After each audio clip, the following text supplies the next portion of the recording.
Alright, magandang umaga na ho sa lahat natin ng mga viewers Luzon, Visayas at Mindanao all over the world. Welcome naman sa ating panibagong video, panibagong reaction, mga ka-aksyon, mga kakampeng.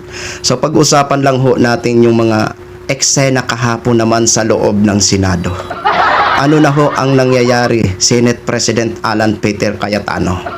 Tila yatang patindi na ho ang mga eksena na napapanood namin sa loob ng Senado sa ilalim ng pamumuno mo bilang Senate President. Alam nyo mga ka-aksyon, mga kakamping, direct to the point na tayo. In my own opinion, grabe, ang kakapal ng mga mukha nitong nasa majority. Masakit man sabihin pero yan ho ang observation ko. Yan ho ang pananaw ko. Bilang isang taong bayan, bilang isa sa mga nagpapasweldo ho sa inyo. Ang kakapal ng mga mukha nyo. Sa totoo lang. Diba? So, alam naman ho natin kahapon mga ka-aksyon, mga kakamping, na nag-walk out nga ho itong mga minority bloc. So, ano ba ang dahilan? Mamaya-maya lamang. Pero tama ho ang ginawa ng minority bloc. Ang mag-walk out ho sila. Kaya maraming salamat ho sa pagtindig nyo. Tama ho ang ginawa nyo. Napakatalino nyo. So, kahapon nga po, may isang senador kasi na gustong baguhin ang rule. At yun ang pinagdidibatihan kahapon. Na gusto kasi ng isang senador na magbotohan agad. Gusto niyang baguhin ang rule. Kasi obvious naman na ang makikinabang ho ay si Bato de la Rosa. At yan ho kahapon ang pinagdibatihan ho nila. At yan din ho ang reason kung bakit nag-walk out ang mga nasa minority bloc. Diba? Sino ba itong senador na ito na gusto baguhin ang rule? Diba? Sino ba ang nag-motion nito? Walang iba kung hindi si Senador Marcoleta. Ano bang gusto niya mangyari sa nasabi niyang motion? For short, mga ka-aksyon, mga kakampeng, gusto niya na payagan o i-allow ang isang senador, no, na mag-attend kahit wala ho sa actual duty ang isang senador. Via telecom, via video call, via Zoom, via Viber, etc. Diba? Ang tanong ho natin, tama ba ito? Ito ba ang nakalagay sa Rule 14 under Section 41? Diba? Ang nakalagay ho sa Rule 14 under Section 41, ipinagbabawal ho, ang virtual session. Maaring mangyari lang ho ito o nangyari ho ito ang gusto ni Marcoleta nung nagkaroon ho tayo ng pandemic. For short mga ka-aksyon, malinaw ang nakalagay sa Rule 14 under Section 41 na mangyari lang ang gusto ni Marcoleta kapag may matitindi ho tayong kalamidad. Lalo na kung national na kalamidad.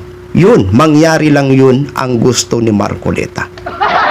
Pero kung wala naman tayong mga matitinding kalamidad tulad noon na nagkaroon ho tayo ng pandemic, gusto nila na baguhin ang rule?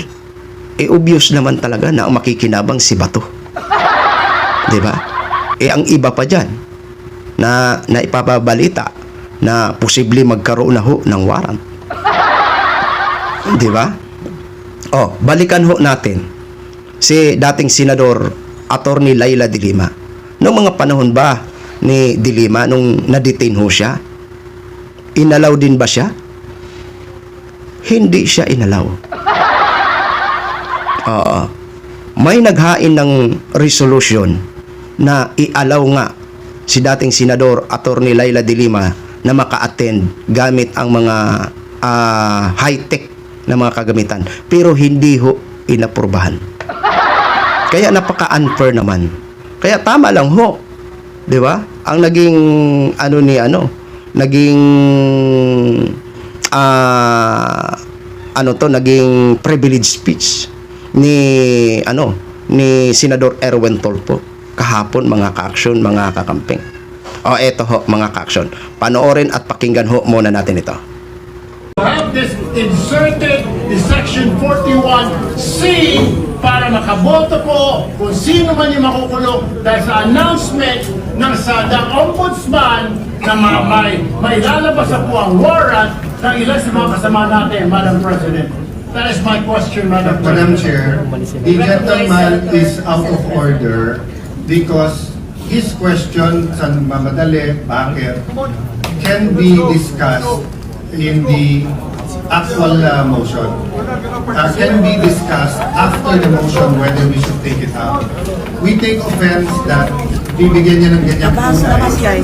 It's just like us saying, are you afraid if we have the hearing on the Blue Ribbon on flood control, eh mababanggit ka rin?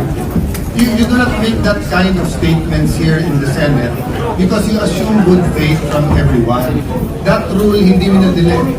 May 11 pa ho yun. So, Madam Chair, I move that we divide the House. And the voting will be done. Narinig nyo?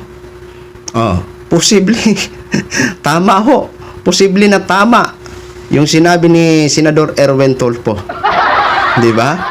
Baka naman kaya nyo pinipilit na magbotohan dahil na ipapabalita ng iba sa ating mga kasamahan ay posibleng magkaroon ng warrant. Di ba? Obviously na ang makikinabang talaga ang kanilang mga kasamahan. Abay, mahiya-hiya naman kayo, mga nasa majority. Di ba? Mahiya-hiya naman kayo sa taong bayan. Di ba? Oo. Pwede ba mag-work from home ang isang construction? Pwede ba mag-work from home ang street sweeper?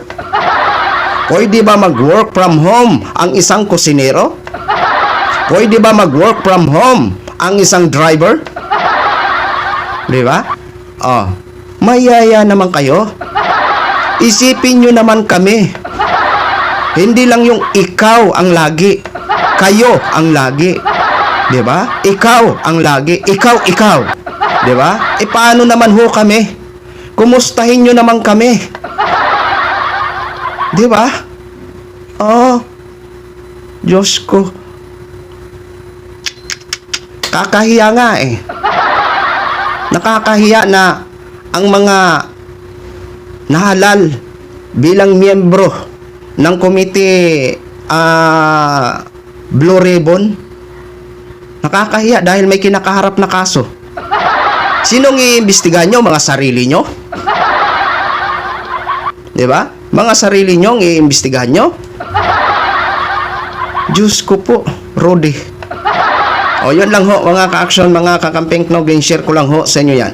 Maraming salamat po sa ating mga viewers Luzon, Visayas at Mindanao all over the world. Ako po ang inyong lingkod, si The Action Man. Have a good day, everyone.